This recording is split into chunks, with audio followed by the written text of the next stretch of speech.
You are now tuned into the Unknown Empress podcast. Welcome to the Unknown Empress podcast, and I am the Unknown Empress.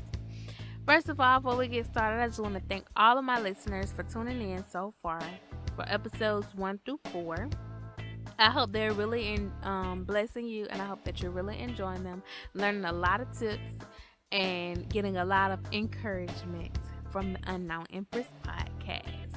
Today, episode 5, we will be discussing vibes.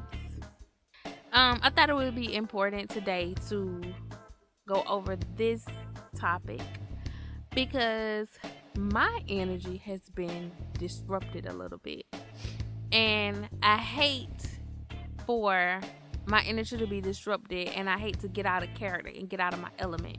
So therefore, I'm going to give you guys a few tips on how to vibe and how to stay in character and how to keep the positive energy flowing. So, tip number 1, respect the vibe. Appreciate the place that you're in. This is important because if you appreciate the place that you're in, when someone else from a different space comes to communicate with you, express, their feelings or thoughts with you, if you respect the place that you're in and appreciate where you are, it's easy for you to hear them out and move properly. Move in a way that you would see fit, positive, and that's within your character. A lot of times, people will come to us and attempt to disrupt our energy and our vibe. And we have to protect our vibe. We have to protect who we are and where we stand in the space that we're in. Because everyone isn't in a good space. Everyone doesn't mean you well.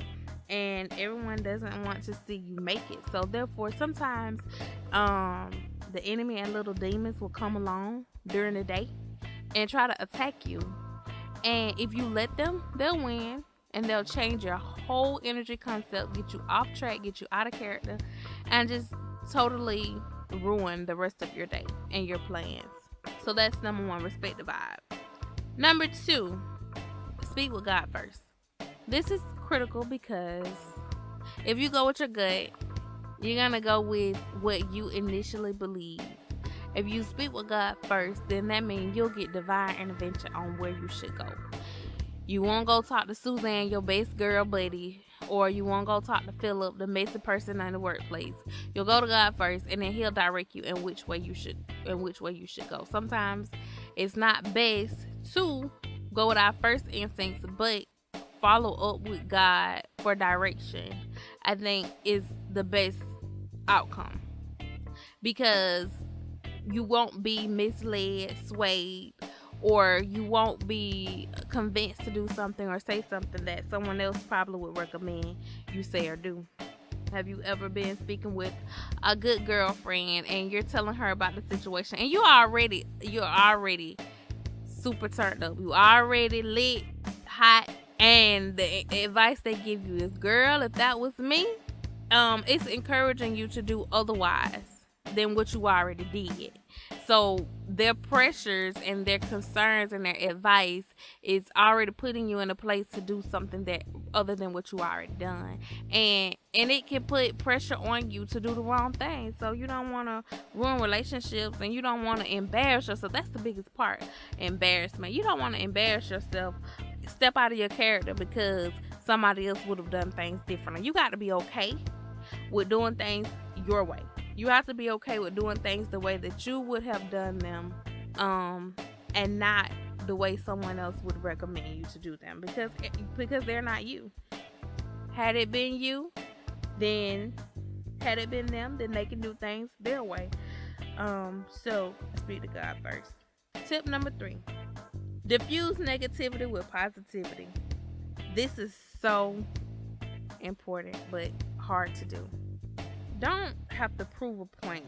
Sometimes you just have to let it go. Sometimes you are not going to get people to understand where you're coming from. You're not going to get people to understand what you mean. And for me, the biggest thing is to be misunderstood. I hate when somebody does not understand what I'm trying to say. So then I use my words to continue to try to prove the point I'm trying to make. And sometimes that makes the situation worse. So I would encourage you to diffuse negativity with positivity. You see somebody having a bad day, and because they're in this headspace, they're gonna interrupt your vibe and interrupt your feelings. But you have to be certain that you stand firm in who you are and what you believe and how you feel at that moment. Not to let them change where you stand and how you feel. And you don't have to prove anything to anybody. You don't have to prove a point. Well, I'm gonna let them know. I'm gonna let them know who they working with, who they dealing with. Or I'm gonna let them know how I feel. Or I'm gonna get this off my chest. Or I'm gonna say what I got to say. That's not necessary. It's not necessary because who you are should speak for itself without using words sometimes. I want the words that I say and who I am, my character, to stay in a room even when I'm not there. So it's important that you try your best to diffuse negativity with positivity. The reason why I say it's important because even if a person is negative towards you or they have a negative energy about themselves, when they start speaking with you, your reaction is going to determine how the rest of the conversation goes. You don't want to be the one that the people remember from the conversation. That we're not focusing on the negative person or the negative energy that the person presented, but we're now focused on what you said and how you responded. Yeah, they might have tried you. Yeah, they might have came at you sideways, but did you diffuse it with positivity first? Did you attempt to let your character stand for itself? Did you attempt to stay in character? Did you stop them from swaying your energy and your mood? Did you protect your energy?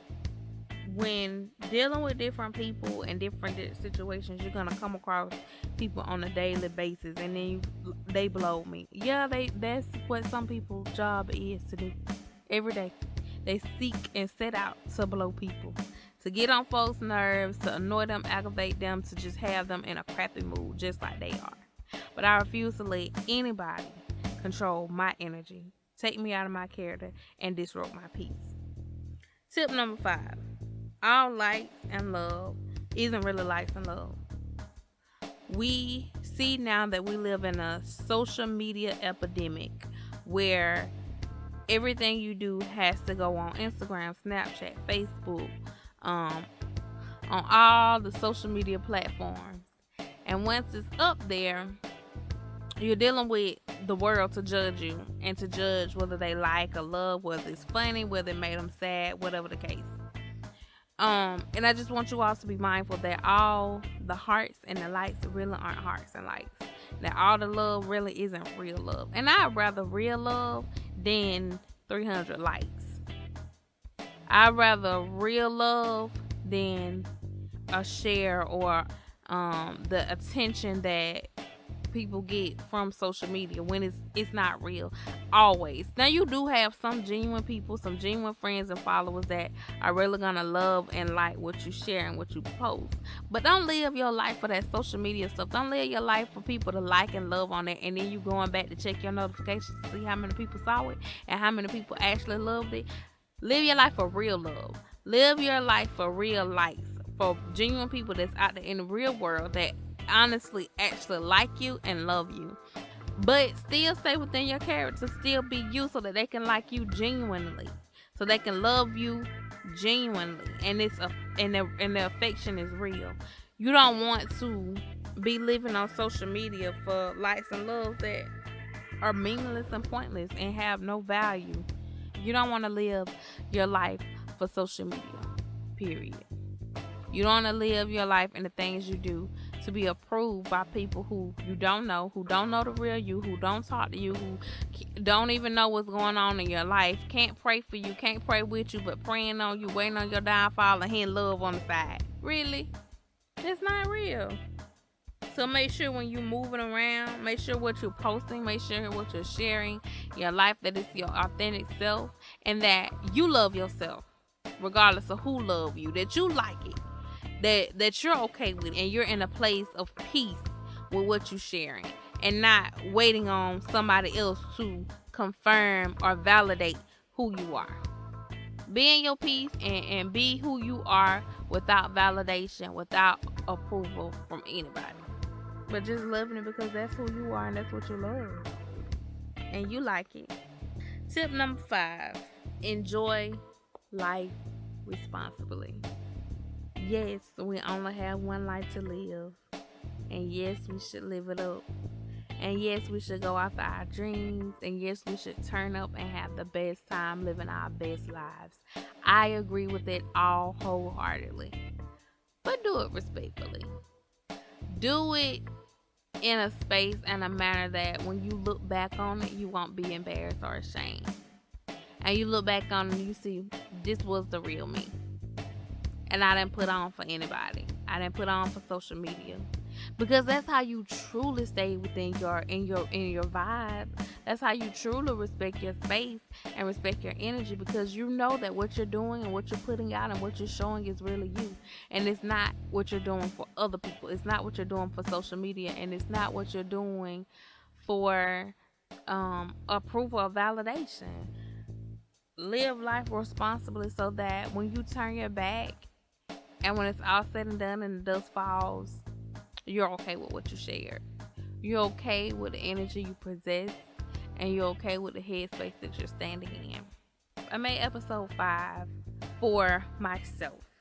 And I always encourage myself to keep going. I'm always encouraging myself to keep doing this podcast, to keep sharing, to keep expressing, to keep giving myself.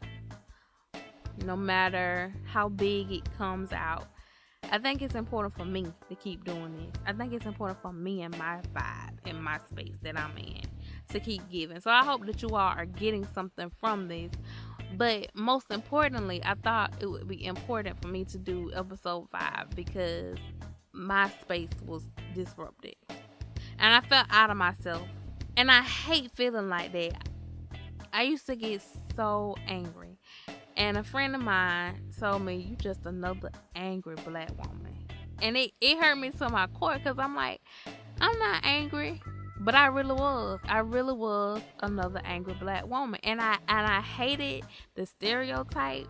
But I realized that I was angry. And I was upset. And no matter what a person said or did, if they came at me, I was going to let them know how I felt. And I was going to meet them.